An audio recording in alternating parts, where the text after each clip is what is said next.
कभी सोचा है कि आस्था और अंधविश्वास के बीच की वो बारीक सी लाइन आखिर कहाँ है? चलिए, आज इसी दिलचस्प सवाल को थोड़ा कुरेदते हैं और इसे समझने के लिए आज के भारत की दो बिल्कुल अलग-अलग तस्वीरें देखते हैं। एक तरफ देखिए हमारे इसरो के वैज्ञानिक जो चंद्रयान 3 की सफलता के लिए प्रार्थना कर रहे हैं। मतलब यहाँ आस्था हमें सितारों तक ले जा रही है। और फिर दूसरी तरफ एक ऐसा भयानक अपराध जिसकी जड़ें काले जादू जैसी प्रथाओं में हैं। तो यहीं पर यह सवाल उठता है जो हम सबकी जिंदगी से जुड़ा है। वो कौन सा पॉइंट है जहां एक विश्वास जो हमें हिम्मत देता है वो एक ऐसे अंधविश्वास में बदल जाता है जो जानलेवा हो सकता है? आखिर वो लकीर है कहां? अब इस सवाल का जवाब ढूंढने से पहले ये समझना जरूरी है कि ये समस्या असल में कितनी बड़ी और फैली हुई है, क्योंकि अक्सर हमें लगता है कि ये सब सिर्फ दूर दराज के गांव की बातें हैं। ये आंकड़ा शायद आपको हैरान कर दे। साल 2000 से 2016 के बीच भारत में 2500 से ज्यादा लोगों को मार दिया गया। और वजह सिर्फ इतनी कि उन पर डायन होने का शक था। और ये कोई एक दो घटनाएं नहीं हैं। दिल्ली में एक पूरा परिवार एक रस्म की भेंट चढ़ गया। झारखंड में भीड़ ने महिलाओं को मार डाला। यहां तक कि केरल जैसे पढ़े लिखे राज्य में भी पैसों के लिए नरबली का मामला सामने आया। अक्सर हमें यही लगता है कि भाई ये सब तो गांव में होता है, शहरों में नहीं। लेकिन सच कहूं तो हकीकत इससे बहुत अलग है। अंधविश्वास की जड़ें हमारे पढ़े लिखे शहरी समाज में भी काफी गहरी हैं। एक सर्वे हुआ और उसके नतीजे काफी चौंकाने वाले थे। बड़े बड़े शहरों में काम करने वाले करीब 61% लोग किसी न किसी अंधविश्वास में मानते हैं। कोई लकी चार्म रखता है तो कोई काली बिल्ली से रास्ता बदल लेता है।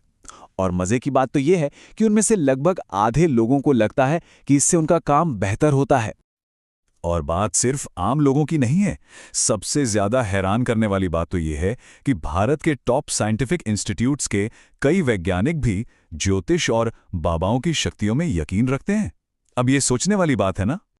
तो सवाल फिर वही है, अगर ये सिर्फ पढ़ाई लिखाई या समझदारी की बात नहीं है तो फिर इसकी वजह क्या है?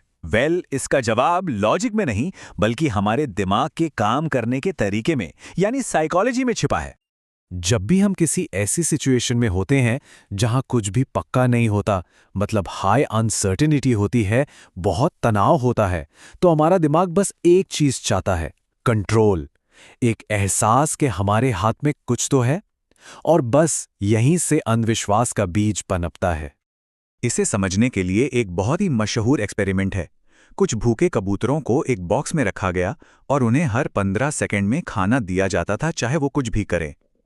लेकिन अगर खाना आते वक्त कोई कबूतर गलती से अपना पंख फड़फड़ा दे तो उसके दिमाग ने पंख फड़फड़ाने को खाने से जोड़ लिया और बस वो बार बार वही करने लगा। हमारे दिमाग भी ठीक ऐसे ही काम करते हैं। वो ऐसे पैटर्न ढूंढ लेते हैं जहां असल में कोई पैटर्न होता ही नहीं। इसे कहते हैं ऑपरेंट कंडीशनिंग। सीधे शब्दों में कहें तो ऑपरेंट कंडीशनिंग वो प्रोसेस है जिससे हमारा दिमाग किसी एक्शन को उसके रिजल्ट से जोड़ लेता है। और कई बार यही झूठा कनेक्शन अंधविश्वास को जन्म देता है। और ये सिर्फ कबूतरों के साथ नहीं होता, हम सब ऐसा करते हैं, खासकर जब प्रेशर बहुत ज्यादा हो। कभी क्रिकेटर्स को मैच से पहले अजीबोगरीब रस्में निभाते देखा है? ये बिल्कुल वही चीज है। ये उनका तनाव से निपटने का एक तरीका है। हमारे दिमाग को ना एक तरह से दो हिस्सों में बांट सकते हैं। एक है सिस्टम 1 जो बहुत तेजी से बिना सोचे समझे फैसले लेता है। दूसरा है सिस्टम 2 जो आराम से सोच समझकर लॉजिक लगाकर काम करता है। अंधविश्वास हमारे इस तेज सोचने वाले सिस्टम 1 से आता है जो हमें खतरों से तुरंत बचाने के लिए बना है। तो फिर एक वैज्ञानिक जो प्रार्थना कर रहा है और एक इंसान जो इलाज की जगह चमत्कार पर यकीन कर रहा है, इन दोनों में फर्क क्या है? फर्क इस बात में है कि वो अपने विश्वास का इस्तेमाल कैसे कर रहे हैं।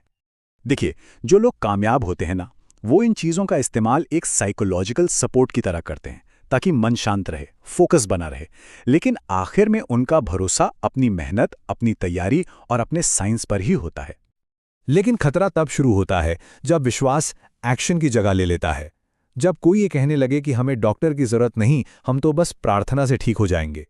ये वो पॉइंट है जहां विश्वास अंधविश्वास बन जाता है। तो यहां पर लकीर बिल्कुल साफ है। एक स्वस्थ विश्वास आपको मेहनत करने के लिए सपोर्ट करता है, हिम्मत देता है। वहीं एक खतरनाक अंधविश्वास आपको जरूरी कदम उठाने से रोकता है। एक उम्मीद पर आधारित है और दूसरा डर पर। अंधविश्वास भले ही हमें पल भर का सुकून दे दे, लेकिन सच तो यह है कि इसकी बुनियाद डर पर टिकी होती है। रिसर्च बताती है कि अंधविश्वास एक प्लेसिबो इफेक्ट की तरह काम करता है। मतलब कुछ देर के लिए हमें दिमागी तौर पे अच्छा महसूस होता है, पर लंबे समय में यही सोच हमारी चिंता और दूसरी मानसिक परेशानियों को और बढ़ा सकती है। तो आखिर में सवाल बस इतना सा है, असली ताकत किसमें है? एक आरामदायक भ्रम में जो हमें सच्चाई से दूर ले जाए, या फिर उस हिम्मत में जिससे हम मुश्किल से मुश्किल सच का सामना कर सकें?